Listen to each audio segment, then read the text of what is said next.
तो आइए शुरुआत करते हैं खबरों के सिलसिले का।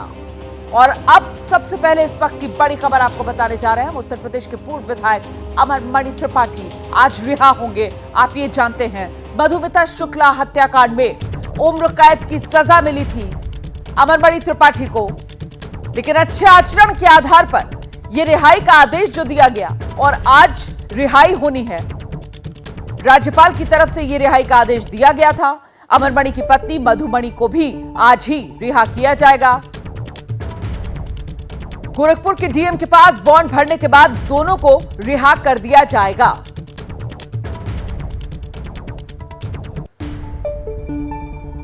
तो अमरमणि त्रिपाठी, उनकी पत्नी मधुमणि त्रिपाठी दोनों आज रिहा हो जाएंगे। दोनों की रिहाई के आदेश जारी हो चुके हैं। गोरखपुर जेल से दोनों की रिहाई आज होगी। डीएम के पास बॉन्ड भरने के बाद दोनों को रिहा कर दिया जाएगा। तो ये दया याचिका, जिसके बाद इस पूरे मामले में प्रक्रिया का पालन करते हुए राज्यपाल ने आदेश दे दिया और फिर उसी के तहत अब ये रिहाई।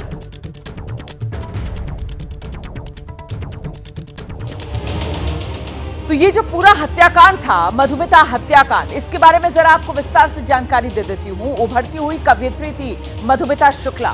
9 मई 2003 वो तारीख थी जब मधुमिता की हत्या कर दी गई थी। सरेआम हत्या हुई थी मधुमिता की। लखनऊ में हत्या की गई थी, मतलब आप समझ सकते हैं उत्तर प्रदेश की राजधानी लखनऊ। हत्या के वक्त गर्भवती थी मधुमिता। इस बात का खुलासा बाद में हुआ था। अमरमणि त्रिपाठी पर यह आरोप लगा था और सिर्फ अमरमणि त्रिपाठी पर नहीं बल्कि उनकी पत्नी पर भी। 2007 में अमरमणि त्रिपाठी को फिर इस पूरे मामले में पत्नी समेत सजा हुई थी उम्र कैद की। अमरमणि की पत्नी को भी उम्र कैद की ही सजा मिली थी। और इस तरीके से यह मधुमिता शुक्ला हत्याकांड जो पूरी तरीके से उत्तर प्रदेश की राजनीति में एक तरीके से भूचाल ले आया था। उत्तर प्रदेश के बाहुबली नेताओं में शुमार किया जाता था अमरमणि त्रिपाठी का। विवादों से हमेशा नाता रहा अमरमणि त्रिपाठी का।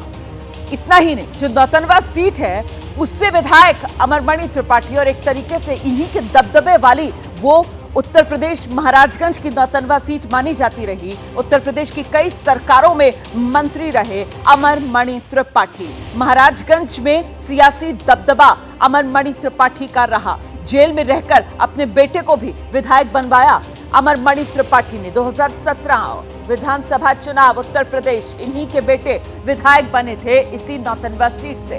और अब इस वक्त की एक और बड़ी खबर, ब्रेकिंग न्यूज आपको बता देती हूं। मधुमिता शुक्ला की बहन की तरफ से सवाल उठाए जा रहे हैं इस रिहाई को लेकर। मधुमिता शुक्ला की बहन है निधि शुक्ला।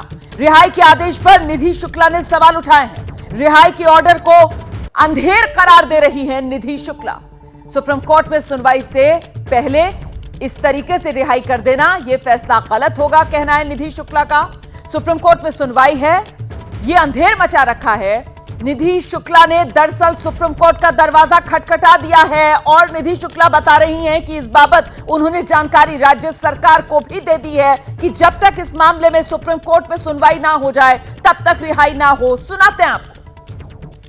प्रदेश सरकार को और महामहिम माननीय राज्यपाल को 15 दिन से बराबर हम इस बात की पत्र द्वारा और मेल द्वारा हम सूचना दे रहे हैं कि सुप्रीम कोर्ट में याचिका फाइल हो चुकी है, एक्सेप्ट हो चुकी है। इस रिहाई पर रोक लगाई जाए, जिससे मेरे जो 20 वर्षों का संघर्ष है उसकी कुछ लाज आप लोग रख लीजिए। सिर्फ उतनी देर का समय आप लोगों से मांग रहे हैं। और आइए सीधे रुक करते हैं। हमारे साथ हमारे सहयोगी मौजूद हैं। लखनऊ से संजय त्रिपाठी, गोरखपुर से नीरज श्रीवास्तव और दिल्ली से निपुण सहगल हमारे साथ जुड़े। मैं सबसे पहले आपको नीरज श्रीवास्तव के पास लेकर चलती हूं। और नीरज, आप मुझे ये अपडेट दीजिए कि अभी जो अमरमणि त्रिपाठी है वो कहां है, क्योंकि ज्यादा अरसा तो जेल की बजाय गोरखपुर के अस्पताल में बिताया अमरमणि त्रिपाठी ने। तो फिलहाल जेल में ही, अस्पताल में गोरखपुर के कहां है? जी बिल्कुल, आपको बता दें कि जब से अमरमणि त्रिपाठी और मधुमणि को इस मामले में आजीवन कारावास की सजा हुई है, ज़्यादातर समय उन्होंने बीआरडी मेडिकल कॉलेज के प्राइवेट वार्ड में बिताया। वार्ड नंबर जो 16 नंबर कमरा है उसी कमरे में रहे। हालांकि नंबर इसका मिटा दिया गया था, लेकिन जो अब लंबे समय से बीआरडी मेडिकल कॉलेज में रहते रहे हैं। और बस्ती की एक कोर्ट ने इस पर सवाल भी उठाया था कि सीएमओ से पूछा था कि आखिर क्या वजह है कि वो नहीं आ सकते, ऐसी कौन सी बीमारी है लेकिन लंबे समय से वे बीआरडी मेडिकल कॉलेज में अपना इलाज कराते रहे हैं और बहुत कम समय गोरखपुर का जो मंडली कारागार है, गोरखपुर जेल है, उसमें बहुत कम समय तक दोनों रहे हैं और लगातार वे बीआरडी मेडिकल कॉलेज में इलाज के नाम पर भर्ती रहे हैं। और यही वजह है कि कई बार सवाल भी उठते रहे हैं कि आखिर ऐसी कौन सी बीमारी है जिसकी वजह से वे बीआरडी मेडिकल कॉलेज में पड़े हुए हैं। लेकिन अब चूंकि आदेश आ गया है रिहाई का, तो अब जो बेसब्री से लोगों को इंतजार है, जो उनके जो रिश्तेदार हैं, जो शुभचिंतक हैं, उनको इंतजार है कि कब रिहाई होगी। और जो प्रक्रिया है वो जो हमारी बात हुई अधिकारियों से, 11 बजे जिलाधिकारी के यहाँ से जैसे ही परवाना रवाना होने की जो प्रक्रिया है वो शुरू होगी, उसके बाद से रिहाई की जो सरगर्मियां हैं वो तेज हो सकती हैं। और जेल में अभी कहाँ है? जेल में है अमरमणि त्रिपाठी या अभी भी अस्पताल में है? मेरा सवाल ये था। बिल्कुल रोमाना, बीआरडी मेडिकल कॉलेज में ही वो अभी इलाज के नाम पर भर्ती हैं। अभी भी अमरमणि त्रिपाठी और मधुमणि नीरज, ठीक है, मैं दोबारा लौटूंगी आपके पास। मेडिकल तो दर्शकों को समझना चाहिए इस बात को कि अमरमणि त्रिपाठी अभी भी, जब एक तरफ उसकी रिहाई का आदेश आ चुका है, वो अस्पताल में है और ज्यादातर अपने सजा के दौरान जेल में सलाखों के पीछे नहीं बल्कि अस्पताल के प्राइवेट वार्ड में रहकर उसने अपनी सजा काटी है। हम सीधे जरा रुक करते हैं। मेरे साथ मेरे सहयोगी संजय त्रिपाठी इस वक्त मौजूद हैं। संजय, अभी एबीपी न्यूज पर दर्शकों को हमने निधि शुक्ला का बयान सुनाया, जिसमें अपनी बहन के लिए इंसाफ की लड़ाई के बारे में जिक्र करते हुए उनकी तरफ से कहा गया कि मैंने सुप्रीम कोर्ट का दरवाजा खटखटा दिया है। इस बाबत जानकारी दे दी गई है राज्य सरकार को, राज्यपाल को। क्या कुछ जानकारी मिल रही है? क्या मामला क्योंकि सुप्रीम कोर्ट में सुनवाई के लिए लगा है, इस वजह से कुछ रिहाई को लेकर देरी का फैसला लिया जा सकता है, इंतजार किया जा सकता है या नहीं? ऑर्डर्स पास हो चुके हैं। संजय त्रिपाठी, देखिए राज्यपाल की तरफ से रोमाना ऑर्डर जारी किया जा चुका है और ऑर्डर पहले ही शासन की, उत्तर प्रदेश शासन की ओर से पहले ही जारी किया जा चुका था। इस ऑर्डर की जो देरी हो रही थी इसके अमल में, इसको लेकर के अमरमणि त्रिपाठी ने सुप्रीम कोर्ट में कंटेम्प्ट याचिका दायर की थी, जिसके बाद में आनन फानन में ये ऑर्डर जारी किया गया है। तो ऐसे में मुश्किल है, जब तक सुप्रीम कोर्ट इसमें दखल न दे तब तक मुश्किल माना जा रहा है कि अमरमणि त्रिपाठी और उनकी पत्नी मधुमणि त्रिपाठी की रिहाई में कोई देर होगी। और निधि शुक्ला का ये दावा है कि उन्होंने इस मामले को लेकर सुप्रीम कोर्ट का दरवाजा खटखटाया है, लेकिन रोमाना ये जो रिहाई हुई है ना, ये भी सुप्रीम कोर्ट के निर्देशों पर ही हुई है, क्योंकि सुप्रीम कोर्ट ने ये कहा था कि जो सजा याफ्ता मुलजिम ऐसे हैं जिनकी सजा को 20 साल से ज़्यादा का वक्त हो चुका है और जिनका आचरण अच्छा है, उनकी रिहाई पर विचार किया जाए। इसी आधार पर अमरमणि ने याचिका दायर की थी और उसी के बाद में जो प्रक्रिया चली है उसके बाद अमरमणि और मधुमणि की रिहाई हो रही है। तो ऐसे में ये मुश्किल है कि उत्तर प्रदेश सरकार की ओर से या उत्तर प्रदेश शासन की ओर से कोई ऐसा आदेश जारी होगा। हाँ, एक चीज़ जरूर है कि अगर अमरमणि या मधुमणि के खिलाफ में कोई अन्य मामला जो चल रहा होगा, अगर उसमें ये कोई बाधा नहीं बनती है तो ये मान के चलिए कि इन दोनों की रिहाई तय है। रोमाना, आप रहिए मेरे साथ, में लौटूंगी आपके पास। देखिए, अमरमणि की रिहाई को लेकर अब जो सियासी प्रतिक्रियाएं हैं वो आना शुरू हो गई हैं और इस मामले पर समाजवादी पार्टी की तरफ से सवाल उठाए जा रहे हैं। समाजवादी पार्टी का कहना है चुनाव में फायदे के लिए अपराधियों की रिहाई करा रही है बीजेपी। मुख्यमंत्री लगातार ये बयान देते आ रहे हैं कि उत्तर प्रदेश में अपराधी या तो जेल पे होंगे या उत्तर प्रदेश से बाहर होंगे। अब परिस्थितियां बदल चुकी हैं। अमरमणि त्रिपाठी की और उनकी पत्नी की पता नहीं किन नियमों के आधार पे उनको बाहर किया जा रहा है। शायद बीजेपी का योगी मॉडल, योगी और मोदी का चेहरा उत्तर प्रदेश लोकसभा के 2024 के चुनाव के आधार पे फीका पड़ने लगा है। तो अब अमरमणि की भी जरूरत पड़ेगी। अगर वोट का मूव हो जाए तो पसमानदा मुसलमान में मुख्तार अंसारी की भी जरूरत पड़ेगी। और तो और जो भी अपराधी जेलों में बंद हैं, मुझे पूरा अंदेशा इस बात का है कि 2024 के चुनाव पे जिन जिन अपराधियों को चुनाव जीतने के लिए बीजेपी की आवश्यकता लगी, वो सब बेल होंगे और सबका इस्तेमाल मौजूदा भाजपा करेगी। तो अमरमणि की रिहाई को लेकर राजनीति गर्म है। समाजवादी पार्टी इसी को आधार बनाकर बीजेपी सरकार पर निशाना साध रही है। मैं आपको सीधे लेकर चलती हूं पहले सुप्रीम कोर्ट। निपुण सहगल हमारे सहयोगी सुप्रीम कोर्ट परिसर से इस वक्त हमारे साथ मौजूद हैं। निपुण, राजनीति अपनी जगह, लेकिन इस पूरे मामले में जो कानूनी पेचीदगियां हैं, जिसका जिक्र अभी संजय त्रिपाठी की तरफ से भी किया जा रहा था कि साहब इस मामले में तो खुद अमरमणि की तरफ से अपनी रिहाई को लेकर सुप्रीम कोर्ट का दरवाजा खटखटाया गया था, जिसके बाद सुप्रीम कोर्ट ने रिहाई का रास्ता साफ किया था। तो अब यहां से आगे क्या? क्योंकि निधि शुक्ला वो तो सुप्रीम कोर्ट से ही आस लगाकर बैठी हुई हैं। देखिए रोमाना, मैं कानूनी स्थिति को साफ करने के लिए 2-3 बातें संक्षेप में बताना चाहूंगा। पहली बात, उम्र कैद को अमूमन 14 साल या किसी किसी राज्य में 20 साल तक माना जाता है, और उसके बाद अगर विशेष रूप से लिखा ना गया हो फैसले में कि नहीं जीवन भर ही जेल में रहना पड़ेगा, तो राज्य सरकार फैसला ले सकती है। वो एक प्रशासनिक बात होती है जहां पर कि पीड़ित पक्ष का कोई ज्यादा अधिकार नहीं बनता है ये कहने का कि अभी भी सजा और मिलनी चाहिए। राज्य सरकार को यह फैसला लेने का अधिकार था, लेकिन यूपी सरकार तमाम मामलों में लंबे समय से फैसले नहीं ले रही थी। ऐसे में कुछ याचिकाएं आईं ऐसे लोगों की जो 20 साल से ज्यादा जेल में रह चुके थे। सुप्रीम कोर्ट ने संज्ञान लिया कि ऐसे लोगों की संख्या सैकड़ों हजारों में है जो यूपी की जेल में 20 साल से अधिक समय तक से बंद हैं। तो सुप्रीम कोर्ट ने आदेश दिया कि आपको रिहाई पर विचार करना चाहिए केस बाय केस देखते हुए। ठीक है। इसी का फायदा लेते हुए अमर मणि ने भी ये मांग की, और अमर मणि को आखिरकार अब रिहा किया जा रहा है जब सुप्रीम कोर्ट में उन्होंने अवमानना याचिका दाखिल की है। आखिरी बात, निधि शुक्ला ने याचिका जरूर दाखिल की है यहाँ पर कि इसको रोका जाए, लेकिन उनकी तो अब जो याचिका है आइटम नंबर 53 के कोई अपडेट आएगा इस मामले में दोबारा आपका रुख करेंगे। इस वक्त की बड़ी खबर मिल रही है, अमर मणि की रिहाई पर रोक को लेकर के ताजा अपडेट हम आप तक पहुंचाएं। अमर मणि की रिहाई पर रोक नहीं है, इस वक्त की बड़ी खबर। अमर मणि की रिहाई पर रोक नहीं, 8 हफ्ते बाद सुप्रीम कोर्ट में सुनवाई की ताजा अपडेट आपके सामने रखें। अमर मणि की रिहाई को लेकर के आज ही ये ताजा अपडेट आई थी। रोक लगा दीजिए।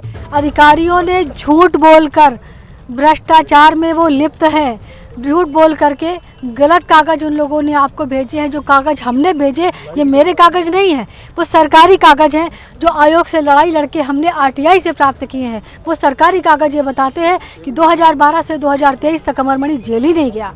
जब जेल ही नहीं गया तो फिर सजा माफी की बात कहाँ से आती है? कौन सा कानून है? मेरी समझ में नहीं आ रहा कि उत्तर प्रदेश में कौन सा कानून चल रहा है। गवर्नमेंट ने बोला है कि उनका अच्छा आचरण की वजह से उनको छोड़ा जा रहा है। अरे अच्छा आचरण तब होता है जब सुप्रीम कोर्ट के आदेश की बात मानी जाए। नैनीताल हाई कोर्ट के आदेश को जस का तस रखा था सुप्रीम कोर्ट ने, और उसने ये कहा था कि अमर मणि मधु मणि को उम्र कैद मिले। तो उम्र कैद क्या घर पे काटी जाती है? अरे भाई, सरकार कभी सुप्रीम कोर्ट के आदेश का पालन ही नहीं करवा पाई। सरकार कभी अमर मणि जेल ही नहीं गया।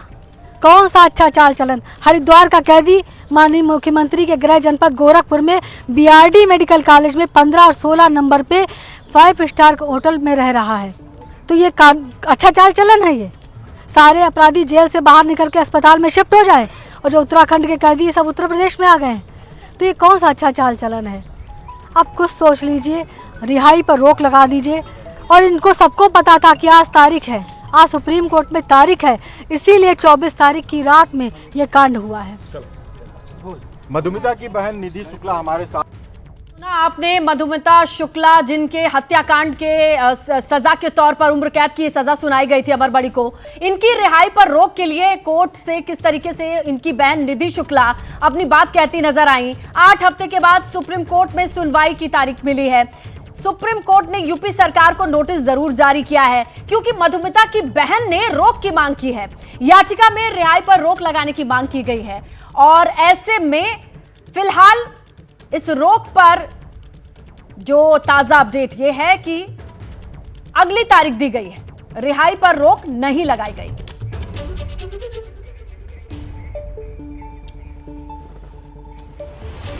तो हमारे साथ लखनऊ से संजय त्रिपाठी जुड़ेंगे, गोरखपुर जेल से नीरज श्रीवास्तव जुड़ेंगे, दिल्ली से निपुण सहगल जुड़ गए हैं, वहीं वीरेश पांडे संवाददाता हमारे साथ जुड़ गए हैं, वो भी अपडेट देंगे। लेकिन सबसे पहले आपको लिए चलते हैं, कोर्ट से जुड़ रहे हैं निपुण सहगल। निपुण, इसकी बारीकियां समझाइए कि पूरा मामला क्या था। रोक की मांग की गई थी लेकिन अभी वो नहीं मिली है। देखिए बिल्कुल बिल्कुल विवेक, मैं बहुत संक्षेप में बताना चाहूंगा कि सुप्रीम कोर्ट में हुआ क्या। सुप्रीम कोर्ट में जब मामला लगा, निधि शुक्ला की तरफ से वकील कामनी जायसवाल पेश हुई। उन्होंने कहना शुरू किया कि कल रात में रिहाई का आदेश जारी हो गया है। इसकी भाषा देखकर ऐसा लग रहा है जैसे सुप्रीम कोर्ट के कहने पर रिहाई हुई। जजों ने कहा ये सारी बातें ठीक हैं, लेकिन क्या आपकी बात को मानकर हम अचानक से रिहाई पर किसी की रोक लगा दें? ये हमें उचित नहीं लगता है। एक आदेश पारित हुआ है, आप उसको चुनौती दे रही हैं, तो हम उस पर सरकार से जवाब मांगेंगे कि किस तरह से आदेश दिया गया है।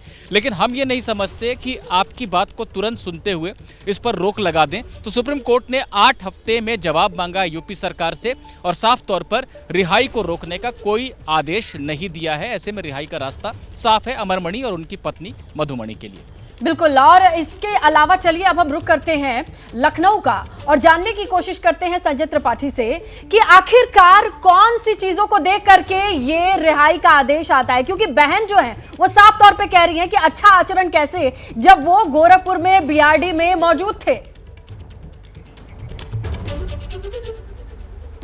देखिए, बताया जा रहा है इसने था कि ये सुप्रीम कोर्ट के ही निर्देश थे कि जिन आजीवन कारावास के कैदियों ने 20 साल या उससे ज़्यादा की सज़ा पूरी कर ली है और उनका आचरण अच्छा है, उनको जेल से रिहा कराया सकता है। और इसी निर्देश के बाद में अमरमणि ने अपनी याचिका सुप्रीम कोर्ट में दी थी, ऐसा हमारे सूत्रों का कहना है।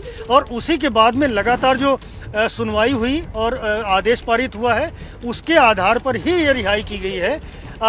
कोई भी उत्तर प्रदेश सरकार की ओर से अपनी तरफ से कोई इसमें इनिशिएटिव नहीं लिया गया है और जो भी कार्रवाई की गई है वो कोर्ट के निर्देशों पर ही किए जाने की बात कही गई है। तो ऐसे में जो उसको रोकने के लिए याचिका निधि शुक्ला ने दायर की थी सुप्रीम कोर्ट में, ऐसा माना जा रहा था और ऐसा जो कानून के जानकार हैं उनका भी कहना था कि उसमें बहुत राहत निधि शुक्ला को मिलने वाली नहीं है।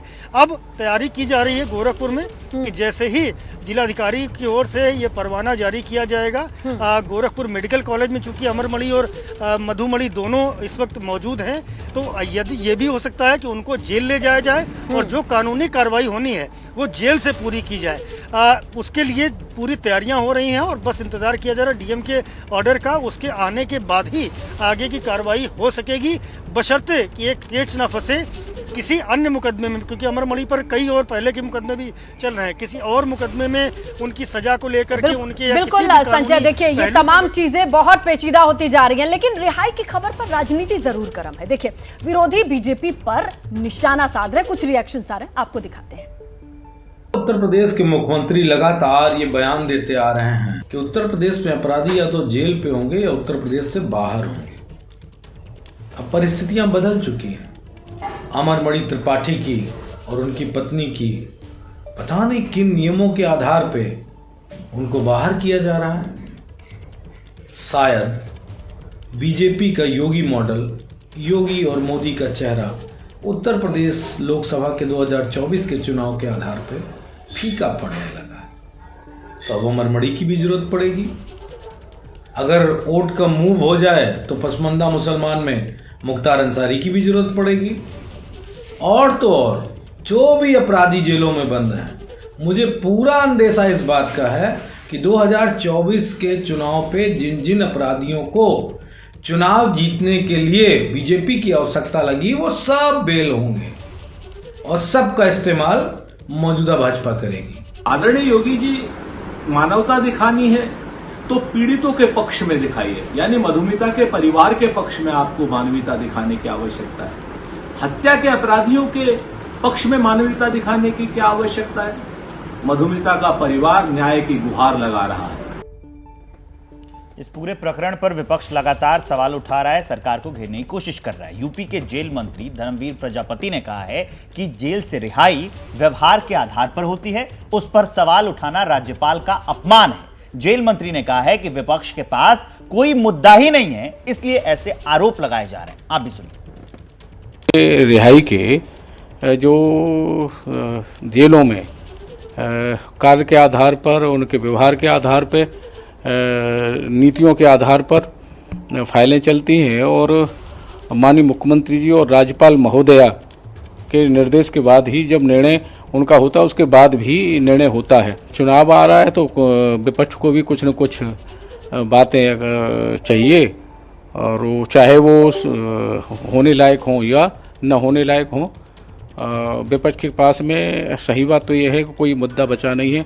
तो चलिए अब हम लिए चलते हैं आपको ग्राउंड पर, जहां हमारे तमाम सहयोगी मौजूद हैं। लखनऊ से वीरेश पांडे हमारे साथ जुड़े हैं। उनसे ये जानना बनता है कि जिस शख्स के बारे में बात हो रही है वो नौतनवा पूर्वांचल में प्रभाव क्षेत्र में रखने वाले 4 बार के विधायक रहे हैं, और जिस टाइमिंग को लेकर के सवाल उठाए जा रहे हैं, आने वाले वक्त में राजनीति और गर्म नहीं होगी तो क्या होगी वीरेश?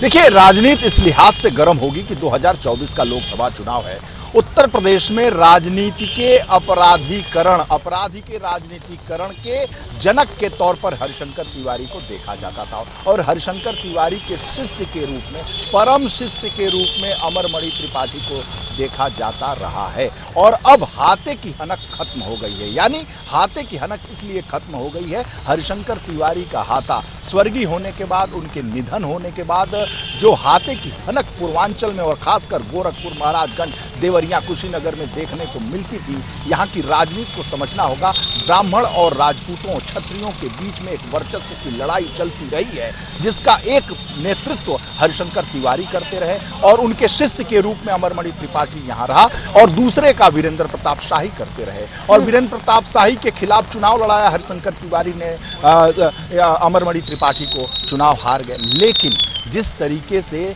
46 की उम्र में जेल में गया, 66 की उम्र में छूटेगा, लेकिन उसका जो वर्चस्व लगातार रहा, उसका बेटा निर्दलीय चुनाव जीता और 2017 में चुनाव जीता। भारतीय जनता पार्टी की लहर होने के बावजूद भी बीआरडी मेडिकल कॉलेज में रहकर ब्राह्मण राजनीति लगातार करता रहा है अमरमणि त्रिपाठी। ऐसा ये माना जा रहा है कि अगर वो छूटता है, इसका सीधा फायदा भारतीय जनता पार्टी को अप्रत्यक्ष रूप से मिल सकता है, क्योंकि जो ब्राह्मण का, अमरमणि त्रिपाठी का जो कार्ड है, जो स्लीपर सेल है, जो महाराजगंज, कुशीनगर, देवरिया, गोरखपुर में फैला हुआ है, वो अगर चुनाव लड़ता है तो भी, नहीं लड़ता है तो भी उसका फायदा भारतीय जनता पार्टी को अप्रत्यक्ष रूप से मिल सकता है। कुछ भी कराएगी। आप बहुत अहम जानकारी दे रहे हैं वीरेश पांडे, ये राजनीति है, कुछ भी कराएगी। गोरखपुर चलते हैं नीरज श्रीवास्तव के पास। नीरज, आज रिहाई होनी है अस्पताल में, क्या उनका मेडिकल चेकअप कराया जाना है? फिलहाल क्या अपडेट है?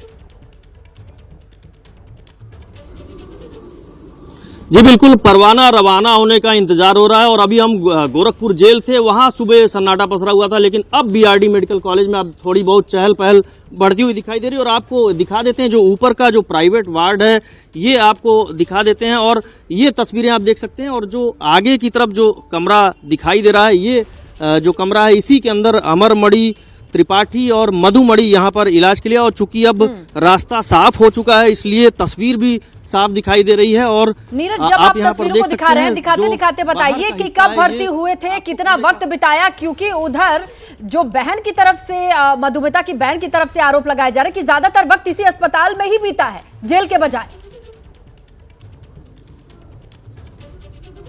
जी बिल्कुल, ऐसा कहा जा रहा है और ये बिल्कुल सही भी है, चूंकि अधिकतर वक्त जेल की बजाय उनका बीआरडी मेडिकल कॉलेज के इसी प्राइवेट वार्ड में बीता है। और ये तस्वीरें आप देख सकते हैं, यही प्राइवेट वार्ड है जहां पर जो 16 नंबर कमरा है, कहा जा रहा है कि उसी 16 नंबर कमरे में उनका समय बीतता रहा है। और आगे जो आप देख रही हैं, और यहीं पर अभी कुछ देर पहले 2 कांस्टेबल बाहर बैठे हुए थे, गंभीर आरोप लगाए जा रहे हैं। आप अपडेट देते रहिएगा नीरज, आप लोग सब हमारे संवाददाता हमारे साथ बने रहिए। बड़ी खबर है, 2 बजे तक अमरमणि की रिहाई संभव बताई जा रही है। सुप्रीम कोर्ट से रिहाई पर रोक नहीं लगाई गई। सुप्रीम कोर्ट ने यूपी सरकार को नोटिस जरूर जारी किया है, लेकिन रिहाई पर रोक नहीं। और रिहाई पर रोक नहीं तो आपको बताते चले, 2 बजे तक अमरमणि की रिहाई संभव है। ये ताजा अपडेट। संजय त्रिपाठी हमारे साथ जुड़े हैं इस खबर को विस्तार देने के लिए। संजय, 2 बजे का वक्त बताया जा रहा है, ऐसी संभावना है कि 2 बजे तक रिहाई हो जाएगी, क्योंकि सुप्रीम कोर्ट ने रिहाई पर जो रोक लगाने वाली याचिका थी, अब वो काम नहीं करेगी, नहीं सुना? बिल्कुल, जिले के अधिकारी भी उस पर नज़र बनाए हुए थे, इस प्रोसीडिंग पर सुप्रीम कोर्ट की, कि आखिरकार सुप्रीम कोर्ट से क्या तय किया जाता है, क्या निर्णय लिया जाता है। लेकिन अब साफ तौर पर कोई भी राहत नहीं मिली है मधुमिता की जो बहन है उनको, निधि शुक्ला को। तो ऐसे में जो सरकारी कार्रवाई है डीएम के स्तर से वो शुरू हो चुकी है। जो परवाना जारी होना है रिहाई के लिए, वो डीएम की तरफ से जारी किया जाएगा और उसके बाद जेल महकमा औपचारिकताएं करेगा, जिसमें यह देखा जाना बहुत जरूरी है कि कोई ऐसे और मुकदमे तो नहीं है जिनमें अमरमणि को सजा हुई है, मधुमणि को सजा हुई है, या उनके खिलाफ कोई और प्रोसीडिंग चल रही हो। तो बस वो कानूनी पहलू और देखा जाएगा, जिसके बाद रिहाई की कार्रवाई शुरू की जाएगी, जिसकी उम्मीद की जा रही है कि लगभग 2 बजे के आसपास मान के चलिए कि अमरमणि और मधुमणि को रिहा किया जा सकता है। जी स्नेहलता। बिल्कुल, तो ये ताज़ा अपडेट है। 2 बजे तक जितनी भी कानूनी प्रक्रियाएं होती हैं उसके लिए एक्शन लेना शुरू कर दिया गया है। जिला स्तर पे गोरखपुर में हलचल बढ़ी हुई है। 2 बजे तक रिहाई संभव बताई जा रही है। अब चलिए आपको दिखाते हैं राजस्थान के जोधपुर की एक तस्वीर, जहां बेरी गंगा स्थित बाबा भोलेनाथ के मंदिर में चोरों ने हाथ साफ कर लिया। बीती रात चोरों ने मंदिर का सामान चुरा लिया। चोरी करते वीडियो भी सामने आया है, जिसमें भगवान की ज्वेलरी और शिवलिंग पर लगे नाग सहित दूसरे सामान जो हैं वो चोरी करते हुए दिख रहे हैं। ये शिव मंदिर में चोरी का लाइव वीडियो देखिए, जोधपुर राजस्थान से। यहां पर कैसे शिव मंदिर में से जो सामान है वो चुरा लिए गए, उसकी तस्वीर अब सामने आई है। चलिए अब आपको लिए चलते हैं ग्रीस की राजधानी एथेंस, जहां पीएम मोदी पहुंचे हैं। जोरदार स्वागत हुआ है और तस्वीरें कैसी हैं ये हम आपको दिखाते हैं। देखिए, ग्रीस दौरे से जुड़ी ये तस्वीर सामने आई है, जहां प्रधानमंत्री नरेंद्र मोदी का जोरदार स्वागत हुआ है। वहां के प्रोटोकॉल के तहत राजकीय सम्मान के साथ ये स्वागत की तस्वीरें हैं, क्योंकि 40 साल बाद ग्रीस पे ऐसा हुआ है कि भारत की तरफ से प्रधानमंत्री की ये विजिट हो, और उसी मद्देनजर ये तस्वीरें हैं। कैसे स्वागत हुआ, वहां के प्रोटोकॉल कैसे हैं, कैसे खास मेहमानों का स्वागत किया जाता है पारंपरिक तौर पर, उसी की तस्वीरें आपके सामने हैं।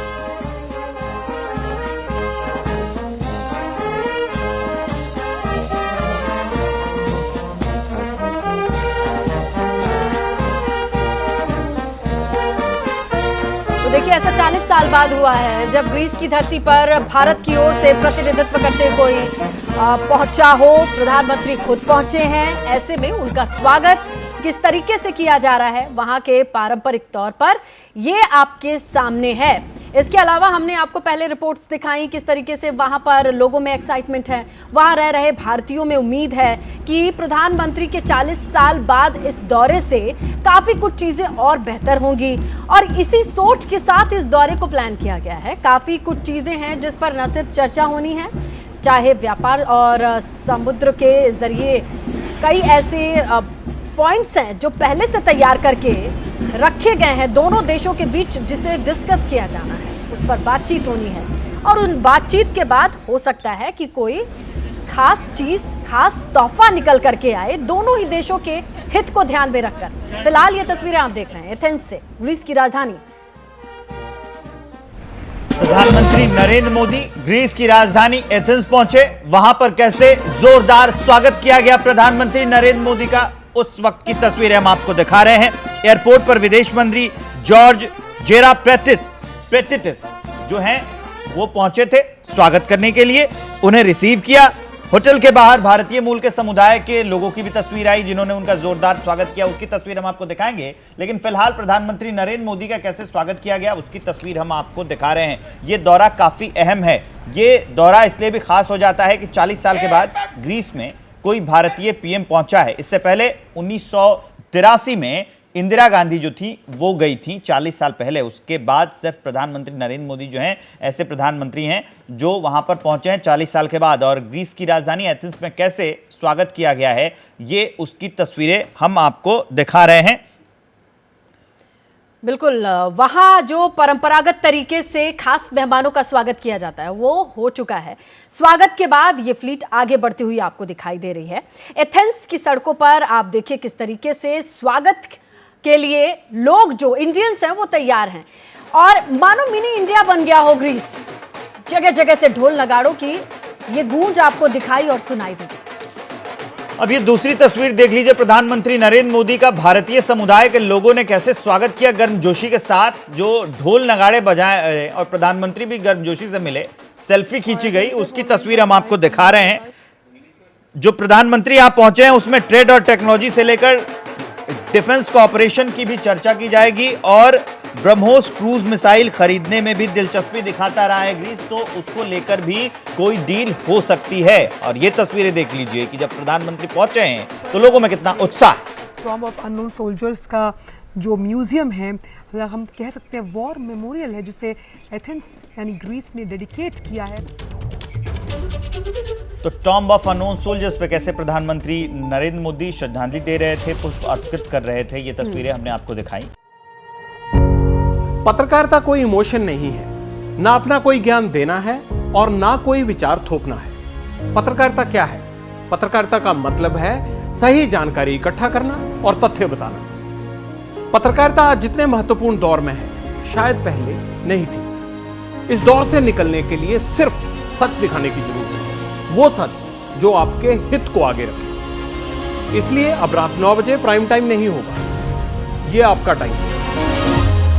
जगविंदर पटियाल के साथ देखिए पब्लिक इंटरेस्ट सोमवार से शुक्रवार रात 9 बजे सिर्फ एबीपी न्यूज पर। एबीपी न्यूज आपको रखे आगे।